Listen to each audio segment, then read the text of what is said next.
Morning everybody, welcome to enlighten tutorials. आज हम लोग pre board examination Bangalore Sahodaya school complex association का पार्ट थर्ड देखेंगे। आज मैं पार्ट सेक्शन सी लेकर आई हूँ, जिसमें हम लोग शॉर्ट आंसर टाइप क्वेश्चंस देखेंगे 3 मार्क्स के लिए। ठीक है, तो क्वेश्चन नंबर 1 हमारा है, The industrial process used for manufacture of caustic soda involves electrolysis of an aqueous solution of compound X. In this process, two gases Y and Z are liberated. Y is liberated at cathode and Z is liberated at anode. Z on treatment with dry slaked lime forms a compound B. So you have to name a X, Y, Z and B compound. Okay. तो सबसे पहले हम लोग देखेंगे कि इस question में caustic soda का प्रिपरेशन कैसे होता है। ठीक है, तो देखिए, when electricity is passed through an aqueous solution of sodium chloride. Sodium chloride जो है ना, वो हमारा कॉमन सॉल्ट है, जिसको हम लोग बोलते हैं brine. Solution of sodium chloride is called brine, means sodium chloride के वाटर में सॉल्यूशन, उसको ब्राइन बोलते हैं। और it decomposes to form sodium hydroxide. This process is called chloralkali. ठीक है, तो जैसे ही सोडियम क्लोराइड को हम लोग पानी में डालेंगे तो वो डिकम्पोज हो जाएगा Na+ और Cl- आयन में। ठीक है, और जब हम उसका सॉल्यूशन से इलेक्ट्रिसिटी को पास कराएंगे तो वाटर के जो कंपाउंड है ना, वो भी अपने अपने आयंस में टूट जाएंगे, जैसे H+ और OH- में। तो ब्राइन सॉल्यूशन से इलेक्ट्रोलिसिस कराएंगे तो सोडियम हाइड्रोक्साइड बनेगा, पर कैसे बनेगा वो हमें यहाँ देखना है। तो NaCl को जब हम वाटर में डिसॉल्व करेंगे तो Na+ और Cl- में NaCl डिसोसिएट होगा और H2O भी हमारा H+ और OH- में डिसोसिएट होगा। तो यहाँ पर जब ये प्रोसेस होगा ना, तो हमने इसके लिए एक फ्लास्क लिया है, उसमें हमने 2 इलेक्ट्रोड लिया। ठीक है, इस इलेक्ट्रोड को हमने बैटरी से कनेक्ट कर दिया है। ठीक है, तो एक एनोड और एक कैथोड होगा। हमें ये एक ट्रिक पता है, पाओ NCR। पाओ मतलब होता है positive, P for positive, A for anode, O for oxidation, N for negative, C for cathode and R for reduction. तो देखो, पॉजिटिव एनोड ऑक्सीडेशन, जो पॉजिटिव इलेक्ट्रोड है ना, उसको हम लोग बोलते हैं एनोड, और उसी पे ऑक्सीडेशन होता है। इस ट्रिक से आप याद रख सकते हैं। और जो नेगेटिव इलेक्ट्रोड होता है उसको हम लोग बोलते हैं कैथोड, और उस पे होता है रिडक्शन। तो कंपाउंड जो हम लोग लेंगे ना, कंपाउंड जो है ना, इसमें NaCl लेंगे, और NaCl जो हमारा X कंपाउंड होगा, पहले तो प्रोसेस देखेंगे। जैसे ही हम लोग इलेक्ट्रिक करंट पास कराएंगे ना, जैसे ही हम लोग इलेक्ट्रिक करंट पास कराएंगे तो देखो, इसका एक और ट्रिक होता है। आप लोग रिएक्टिविटी सीरीज देखे होंगे। रिएक्टिविटी सीरीज में क्या होता है ना कि 1 सेकेंड,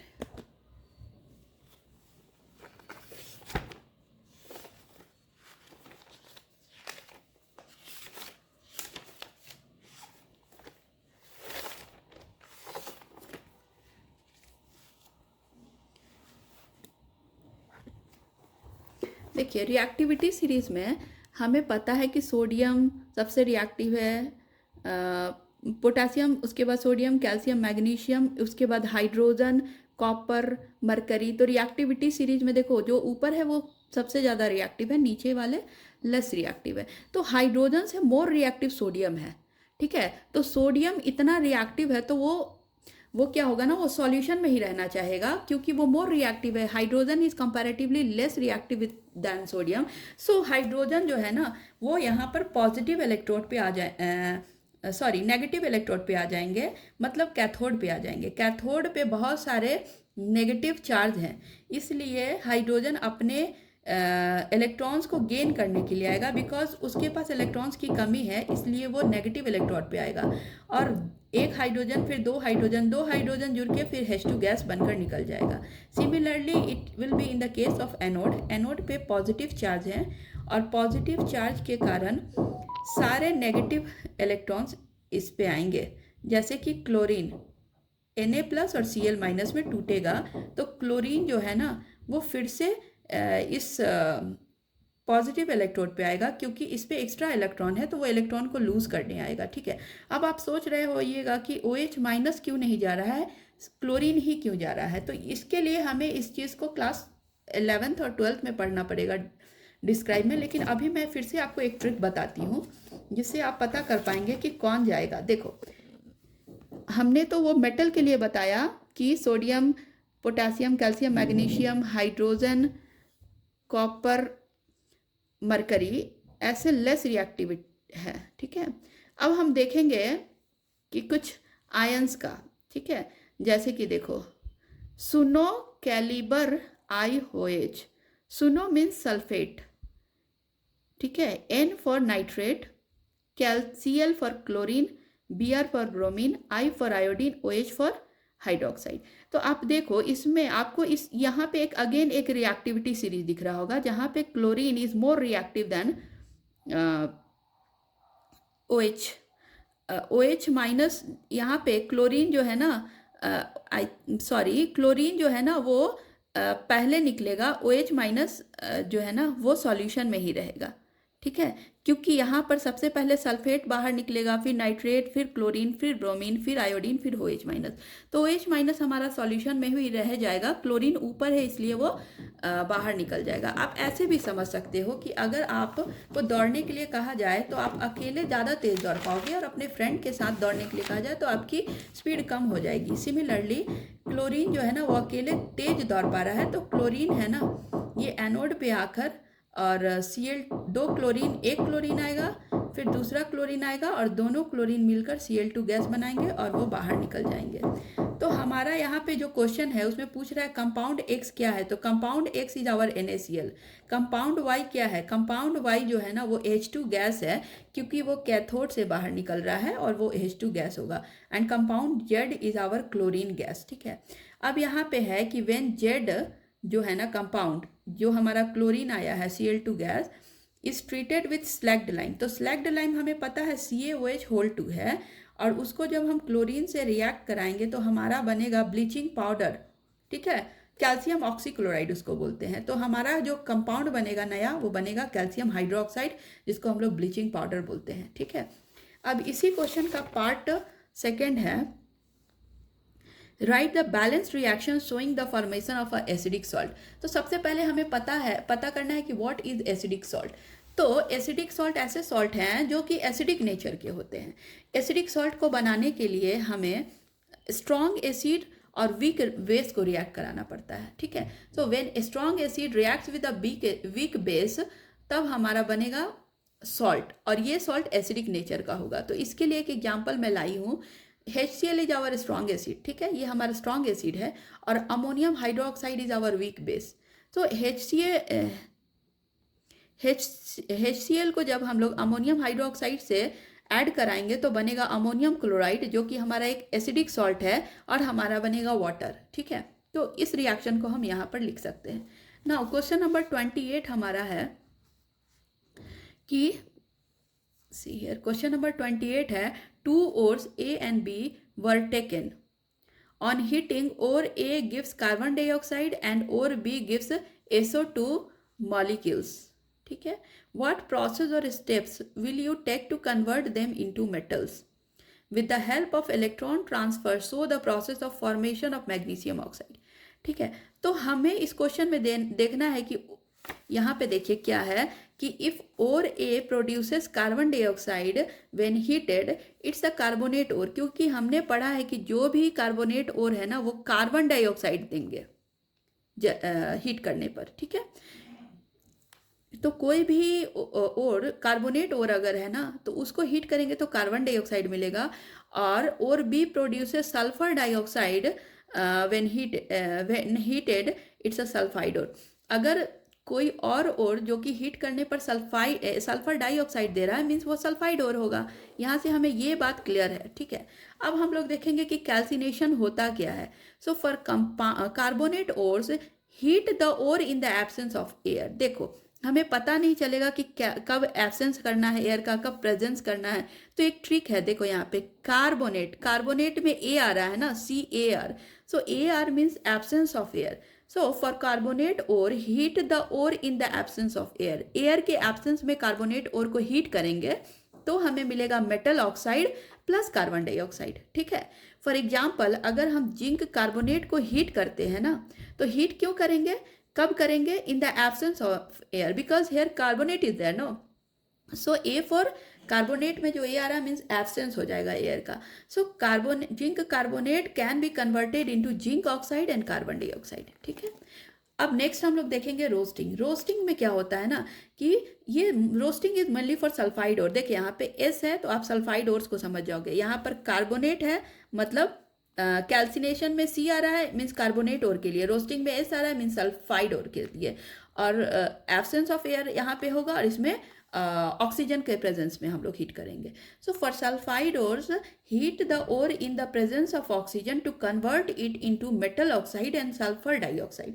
ठीक है, तो ऑक्सीजन के प्रेजेंस में जब आप सल्फाइड ओर को हीट करोगे तो मेटल ऑक्साइड और सल्फर डाइऑक्साइड मिलेगा। For example zinc sulphide can be converted to ZnO and SO2, zinc oxide and sulphur dioxide. ठीक है, इसका नेक्स्ट पार्ट देखिए, with the help of electron transfer show the process of formation of magnesium oxide। देखो magnesium oxide हमें form करना है magnesium से और ऑक्सीजन से, तो मैग्नीशियम और ऑक्सीजन में इलेक्ट्रॉन ट्रांसफर प्रोसेस से हमें ये फॉर्मेशन पता करना है। ठीक है, तो देखो यहाँ पर when magnesium reacts with oxygen, the magnesium atom transfer its two outermost electrons to an oxygen atom। ठीक है, मैग्नीशियम के आउटरमोस्ट सेल में जो दो एक्स्ट्रा इलेक्ट्रॉन्स थे, जब वो एक्स्ट्रा इलेक्ट्रॉन्स है ना उसको नहीं चाहिए क्योंकि ऑक्टेट रूल्स पूरा करने के लिए उसके पास दो एक्स्ट्रा इलेक्ट्रॉन्स है, तो वो एक्स्ट्रा दो इलेक्ट्रॉन्स को लूज करके मैग्नीशियम है ना, मैग्नीशियम एटम मैग्नीशियम आयंस में चेंज हो जाएगा, मतलब उस पर +2 चार्ज आ जाएगा। ठीक है, and by gaining 2 electrons the oxygen atoms form an oxide ion. 2 electrons अगर मिल जाएगा ना एक्स्ट्रा, जो मैग्नीशियम 2 इलेक्ट्रॉन्स लूज किया है, अगर वो ऑक्सीजन को 2 इलेक्ट्रॉन्स मिल जाए तो ऑक्सीजन क्या बना देगा, ऑक्साइड आयन। ठीक है, and ionic bond is form, और दोनों के बीच में आयनिक बॉन्ड फॉर्म हो जाएगा। ठीक है, क्योंकि ऑक्सीजन को 2 इलेक्ट्रॉन्स की कमी थी और मैग्नीशियम के पास 2 एक्स्ट्रा इलेक्ट्रॉन्स था, तो वो दोनों आपस में रिएक्ट करके बना देंगे मैग्नीशियम ऑक्साइड। देखो यहाँ पे Mg के पास +2 चार्ज था, ऑक्सीजन के पास -2 चार्ज। ठीक है, ये दो इलेक्ट्रॉन इसको दे दिया तो ये बन गया -2, तो Mg2+ और O2- को हम लोग MgO लिखेंगे। ठीक है, ये हमारा क्वेश्चन नंबर 28 था।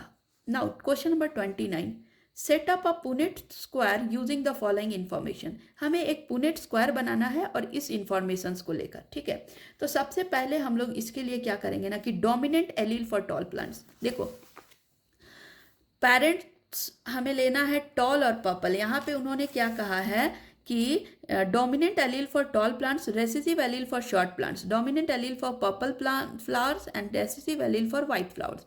तो cross a heterozygous dominant parent with another heterozygous dominant parent. तो सबसे पहले हम F1 जनरेशन में होमोजाइगस प्लांट को लेंगे। तो देखो प्योर टॉल और प्योर पर्पल लेंगे, तो capital T capital T capital P, मतलब ये दोनों प्योर टॉल है, ये दोनों प्योर पर्पल है। सिमिलरली शॉर्ट और वाइट के लिए स्मॉल t स्मॉल p। जब इसका गैमीट्स लेंगे ना तो क्या एक T यहाँ से आएगा, एक P यहाँ से आएगा, एक स्मॉल t यहाँ से, एक स्मॉल p यहाँ से। अब ये दोनों गैमीट्स है ना, फर्टिलाइजेशन होगा इन दोनों के बीच, और F1 जनरेशन में हमें बनेगा heterozygous tall and purple plant मिलेगा। ठीक है, तो F1 जनरेशन में यहाँ से एक T आ गया, यहाँ से स्मॉल t, यहाँ से एक कैपिटल P, यहाँ से एक स्मॉल p, तो हाइब्रिड बनेगा हमारा टॉल और पर्पल। पर ये जो टॉल पर्पल है ना, ये टॉल पर्पल से अलग होगा क्योंकि यहाँ पे आप होमोजाइगस टॉल पर्पल देख रहे हो, दोनों कैपिटल T है, दोनों कैपिटल P है। यहाँ पे आप हेट्रोजाइगस टॉल पर्पल देख रहे हैं, एक कैपिटल T एक स्मॉल t, एक कैपिटल P एक स्मॉल p, मतलब ये दोनों टॉल पर्पल होंगे पर ये होमोजाइगस नहीं है, ये हेट्रोजाइगस कंडीशन है। तो क्वेश्चन में पूछा है कि अगर मैं हेट्रोजाइगस टॉल पर्पल को दूसरे हेट्रोजाइगस टॉल पर्पल से क्रॉस कराऊंगी तो F2 जनरेशन में हमें क्या मिलेगा। ठीक है, तो देखो कैपिटल T कैपिटल P, एक capital T, capital small P, दूसरा स्मॉल टी, कैपिटल पी और स्मॉल टी स्मॉल पी, ठीक है। गैमीट्स हमें ऐसे मिलेंगे, 8 गैमीट्स मिलेंगे दोनों से, ठीक है। अब देखो, अब हम पुनेट स्क्वायर बनाएंगे। पुनेट स्क्वायर में हम क्या लेंगे ना, कैपिटल टी कैपिटल पी एक gamete, capital T small P दूसरा gamete, small T capital P तीसरा और स्मॉल पी चौथा। सिमिलरली हम लोग यहाँ पर भी capital T capital T small T capital P small P लेंगे। अब जब आप इसको क्रॉस कराओगे तो देखो कैपिटल टी कैपिटल पी ये टॉल है और पर्पल है और ये होमोजाइगस है, क्योंकि दोनों टी कैपिटल है, दोनों पी कैपिटल है, इसलिए टॉल पर्पल होगा पर होमोजाइगस होगा। यहाँ पर भी टॉल पर्पल होगा पर this is not homozygous. See यहाँ पे कैपिटल टी तो है पर कैपिटल पी स्मॉल पी है, this is heterozygous tall purple, ठीक है। तो थर्ड वाले में देखो capital T small T capital P this is also tall purple. हम लोग इसको टॉल पर्पल इसलिए बोल रहे हैं क्योंकि पहला जो है ना वो कैपिटल है, इसमें भी पहला कैपिटल है, तो जिसमें पहला लेटर कैपिटल होता है ना वो टॉल और पर्पल ही होता है। सपोज यहाँ स्मॉल टी होता ना तो हम लोग इसको शॉर्ट लिखते, और स्मॉल पी होता तो पर्पल लिखते। अगर स्मॉल टी और कैपिटल पी स्मॉल पी रहता तो भी हम लोग इसको टॉल और पर्पल ही लिखते, बिकॉज पी है ना डोमिनेंट हो जाएगा, जो डोमिनेंट वाला है ना वो हमेशा कैपिटल में होता है। तो आप इस तरीके से जब आप पुनेट स्क्वायर बनाओगे तो आपको इतने सारे वेरिएंट मिलेंगे, ठीक है। तो देखो यहाँ पर आपको ऐसे देखो, ये कैपिटल टी कैपिटल पी ये जो है ना प्योर टॉल पर्पल आपको दूसरे जगह कहीं नहीं मिलेगा पूरे पुनेट स्क्वायर में। और ये स्मॉल टी स्मॉल पी जो है ना शॉर्ट, ये भी आपको कहीं नहीं मिलेगा, ये बस 1 है। तो आप इसको ऐसे याद कर सकते हो, देखो 1:2:1, 2:4:2, 1:2:1, ये ट्रिक है हमारा, ठीक है। और हम लोग जब ये तो हमारा था जीनोटिपिक रेशियो, ठीक है। फिनोटिपिक रेशियो में देखो आपको टॉल पर्पल कितने मिल गए, 1 2 3 4 5 6 7 8 9, टोटल 9 बने हैं टॉल पर्पल, ठीक है। टॉल वाइट कितने बने हैं, देखो टॉल वाइट हमारा, मैं ग्रीन कलर से अंडरलाइन की हूँ, ये टॉल वाइट है हमारा, ये भी टॉल वाइट है, ये भी टॉल वाइट है, मतलब 3। तो टॉल पर्पल 9 है, टॉल वाइट 3 है। अब देखो शॉर्ट और पर्पल को मैं ब्लू कलर से की हूँ, 1 2 3 है शॉर्ट और पर्पल हमारा, और शॉर्ट और वाइट 1 है, ठीक है। तो हम फिनोटिपिक रेशियो इन्होंने पूछा है, जीनोटिपिक रेशियो आपसे पूछेंगे नहीं, वैसे वो 10th में नहीं पूछते हैं, पर ठीक है। फिनोटिपिक रेशियो क्या है हमारा आ गया 9:3:3:1। तो the probability of tall plants with white flower is 3 probability है। टोटल कितना है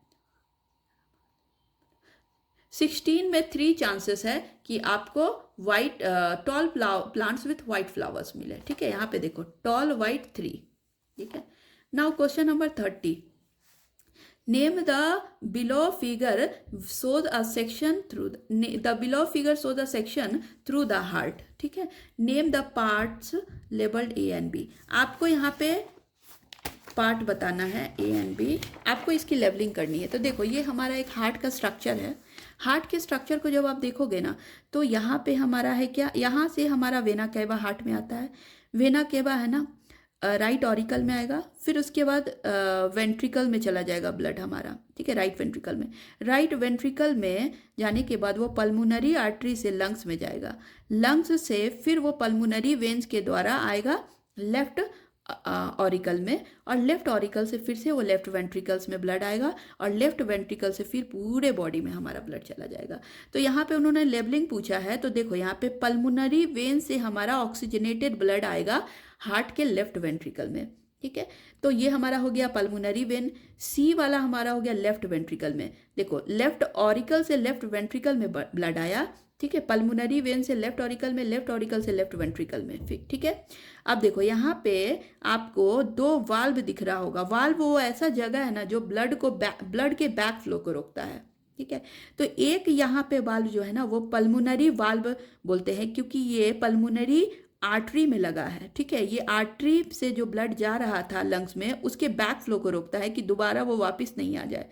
जैसे ही वो ब्लड चला जाएगा ये वाल्व क्लोज हो जाएगा, तो इसको हम लोग बोलते हैं पल्मोनरी वाल्व। और ये जो है ना, ये वाल्व राइट ऑरिकल से राइट वेंट्रिकल के बीच में होता है, क्योंकि ब्लड राइट ऑरिकल से राइट वेंट्रिकल में जब चला जाता है तो पीछे बैक फ्लो नहीं हो उस ब्लड का, इसलिए यहाँ पे ट्राइकस्पिड वाल्व है। तो ये दोनों वाल्व्स हैं, ठीक है। और डी हमारा है राइट वेंट्रिकल, ठीक है। चलो नेक्स्ट क्वेश्चन है कि हमारा यहाँ पे पूछा है उन्होंने, नेम द पार्ट्स लेवल ए एंड बी। तो ए एंड बी को हम लोग लेवल कर दिया, ए बी सी और डी इवन सबको लेवल कर दिया। Suggest why the wall around C is much thicker than around D. हमारा जो वाल्व है ना सी में, वो बहुत, सी में जो वाल्व है वो डी के वाल्व से ज़्यादा थिक है। क्यों थिक है? Because the left ventricle pumps oxygenated blood to the aorta which then distributes it to the rest of the body. सी से ब्लड पूरे बॉडी में जाना है, और जब पूरे बॉडी में ब्लड जाएगा तो पंप भी बहुत तेजी से होगा, ठीक है। सो वेंट्रिकल्स को पंप करना पड़ता है ऑक्सीजनेटेड ब्लड को पूरे बॉडी में ले जाने के लिए, इसलिए यहाँ पर वाल्व मोटा होना जरूरी है, ठीक है। डी के वाल्व उतने थिक नहीं होंगे जितने सी के होंगे, क्योंकि डी को है ना पंप करके लंग्स में भेजना है, और सी को ब्लड पंप करके पूरे बॉडी में भेजना है, ठीक है। नेक्स्ट फिर हमारा ये क्वेश्चन देखिए, name the level part which show the chamber of heart which contains oxygenated blood. आपको बताना है कि कौन सा पार्ट में ऑक्सीजनेटेड ब्लड आएगा, ठीक है। The part of the heart that contains oxygenated blood is left atrium, ठीक है। लेफ्ट आर्ट्रियम में ऑक्सीजनेटेड ब्लड आएगा, ठीक है।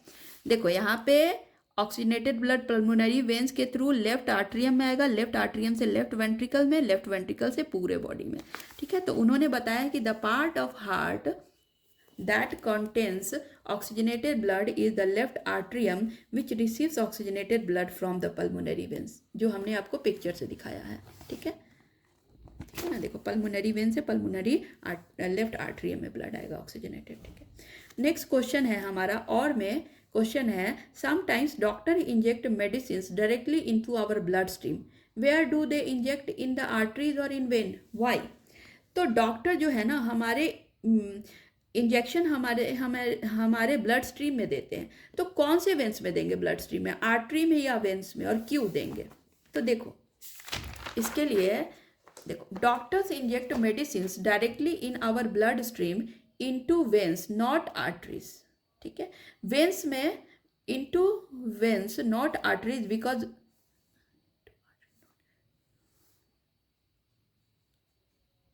ठीक है। So doctor inject medicine directly into our blood stream into veins and not arteries, because veins have lower blood pressure and no pulse, ठीक है। आर्टरी में इसलिए नहीं देते हैं क्योंकि वेन्स में देते हैं, ताकि वेन्स का जो ब्लड प्रेशर है वो कम है और पल्स भी इसमें नहीं रहता है। आप पल्स चेक करोगे ना तो आप क्या होता है ना कि वेन्स में चेक करते हैं, ठीक है। नेक्स्ट क्वेश्चन, आर्टरीज में सॉरी चेक करते हैं पल्स को, वेन्स में नहीं। नेक्स्ट क्वेश्चन है हमारा, what will happen if there are no platelets in the blood. Blood में अगर प्लेटलेट्स ही नहीं होगा तो फिर क्या होगा। तो ब्लड के कंपोनेंट्स हमें पता है कि ब्लड को मोस्टली दो पार्ट्स में डिवाइड किया जाता है, एक तो प्लाज्मा होता है, ब्लड प्लाज्मा, और दूसरा होता है ब्लड सेल्स। तो ब्लड सेल्स हमारे तीन टाइप्स के होते हैं, आरबीसी, डब्ल्यूबीसी एंड प्लेटलेट्स, ठीक है। और ब्लड प्लाज्मा में हमारे वाटर होते हैं 96%, 97%, और हमारा सॉल्ट्स होता है, एमिनो एसिड्स होता है, फैट्स होता है, प्रोटीन्स होता है, ठीक है। तो पूछ रहा है कि प्लेटलेट्स अगर नहीं होगा ब्लड में तो क्या होगा। तो देखो, in the absence of platelets clot formation will not take place. अगर आपकी हाथ कट जाती है कहीं से तो ब्लड है ना वहाँ पर क्लॉट हो जाता है, और इसलिए फ्लो ऑफ ब्लड वहाँ पे रुक जाता है क्लॉटिंग की वजह से, ठीक है। सो अगर प्लेटलेट्स ही नहीं होगा तो क्लॉट फॉर्मेशन नहीं होगा। हाथ अगर कट जाएगा तो बस ब्लड आपका बाहर निकलते चला जाएगा, सो क्लॉट फॉर्मेशन नहीं होता है, ठीक है। और इस तरह से एक्सेसिव ब्लड लॉस हो जाएगा और it may lead to death, okay. Now question number 32 देखेंगे, what is solenoid. Okay, solenoid क्या होता है। तो इसके लिए सोलेनॉइड पहले आपने देखा होगा कि यहाँ पर देखिए, वेन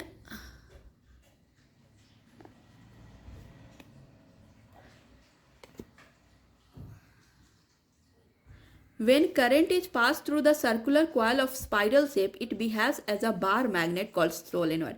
आप एक वायर को ले लो, ठीक है, और उसको कॉइल करते जाओ, कॉइल करते जाओ, ठीक है, सर्कुलर लूप की तरह, ठीक है, तो वो एक सोलेनॉइड बन जाएगा। अगर आप उससे सोलेनॉइड बनेगा और अगर आप इलेक्ट्रिक करंट पास कराओगे ना उससे, तो वो एक बार मैग्नेट की तरह बिहेव करेगा। जब तक इलेक्ट्रिक करंट पास कराओगे तब तक वो मैग्नेट की तरह बिहेव करेगा, और जैसे ही करंट के फ्लो को रोक दोगे फिर वो बार मैग्नेट की तरह काम नहीं करेगा, ठीक है।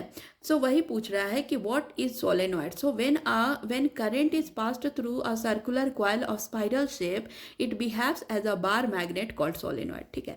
तो आप इस तरह से स्ट्रक्चर बना सकते हो और उसको आप एक बैटरी से या किसी से जोड़ दोगे तो वो बार मैग्नेट की तरह काम करेगा, ठीक है। यहाँ पर हमने नॉर्थ पोल और यहाँ पर साउथ पोल बनाया है क्योंकि करंट जो है ना वो नॉर्थ टू साउथ फ्लो करता रहता है, ठीक है, समझ गया। देखो हमने एक ट्रिक भी पढ़ा था कि क्लॉकवाइज अगर जाता है ना तो वो क्या होता है हमारा साउथ पोल, और एंटी क्लॉकवाइज अगर जाता है तो वो हमारा होता है नॉर्थ पोल, ठीक है। तो यहाँ पर करंट एंटी क्लॉकवाइज में जा रहा है इसलिए ये नॉर्थ पोल होगा, और यहाँ पे क्लॉकवाइज में जा रहा है ये इसलिए हमारा ये साउथ पोल होगा। कैसे देख सकते हैं, देखो हम अपने फिंगर को ऐसे फोल्ड करेंगे, ठीक है, फोल्ड करेंगे ना तो ये हमारा एंटी क्लॉकवाइज में फोल्ड हुआ है फिंगर। देखो आप मेरे फिंगर को देख सकते हो एंटी क्लॉकवाइज में, तो ये हमारा नॉर्थ पोल है। वहीं अगर मैं इस तरह से घुमा दूँ तो यहाँ क्लॉकवाइज है, तो ये हमारा साउथ पोल है। Similar is the case of solenoid. Solenoid को अगर आप देखोगे तो यहाँ पे मेरे थंब के इधर नॉर्थ पोल है और मेरे छोटे वाले फिंगर के इधर साउथ पोल है, ठीक है। अब देखो नॉर्थ पोल और साउथ पोल में मैग्नेटिक फील्ड लाइंस दोनों में सेम होता है, नॉर्थ से निकलेगा साउथ में जाएगा, ठीक है। यही हमारा क्वेश्चन था। फिर वो पूछते हैं कभी क्या कि आप list 2 distinguish features between the field across the bar magnet and field across the solenoid. तो आपको दोनों के बीच में क्या डिफरेंस है कि magnetic poles of a solenoid कि मैग्नेटिक फील्ड लाइंस हमेशा नॉर्थ टू साउथ पोल ही जाता है outside the magnet, and inside the magnet magnetic field lines is always from south to north pole, okay. तो जब हम एक सर्कुलर कॉइल बनाएंगे तो वहाँ पर हम ऐसे कॉइल्स बनाएंगे, तो अगर आप इस तरफ देखोगे ना तो एंटी क्लॉकवाइज डायरेक्शन हो रहा है, मतलब ये नॉर्थ पोल है।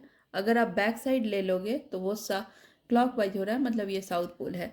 मतलब this end will behave as a north pole, means here it will be in anti clockwise direction, और ये जो एंड है ना ये साउथ पोल की तरह बिहेव करेगा क्योंकि ये क्लॉकवाइज डायरेक्शन है। एक रूल्स हमने पढ़ा था कि मैग्नेटिक फील्ड लाइंस नॉर्थ हो जाएगा जब ये एंटी क्लॉकवाइज डायरेक्शन में होगा, और ये जब साउथ क्लॉकवाइज डायरेक्शन में होगा तो मैग्नेटिक फील्ड यहाँ पे करंट ये साउथ पोल होगा, ठीक है।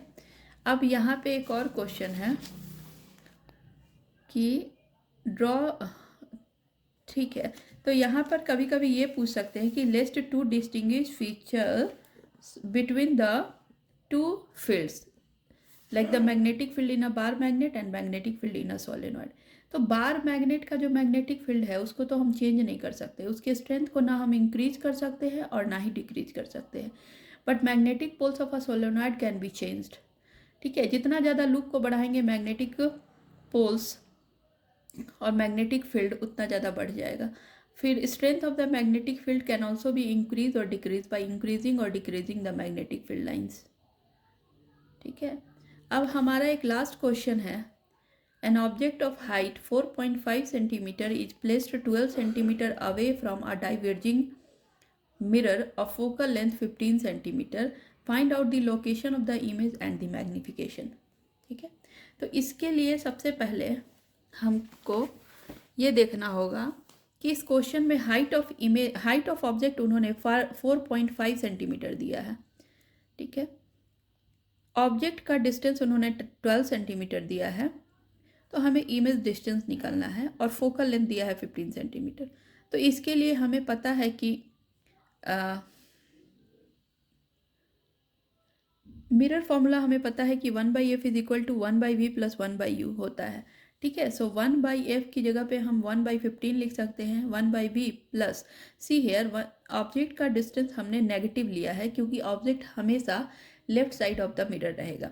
तो लेफ्ट साइड में हमें पता है कि वो x डैश एक्स एक्सिस का एक्स डैश है इसलिए वो नेगेटिव होगा, इसलिए हम लोगों ने यहाँ पे -12 लिखा। 1/v is equal to 1/15 plus 1/12। So अगर हम इसको कैलकुलेट करेंगे तो हमें v की वैल्यू मिलेगी 6.6 सेंटीमीटर।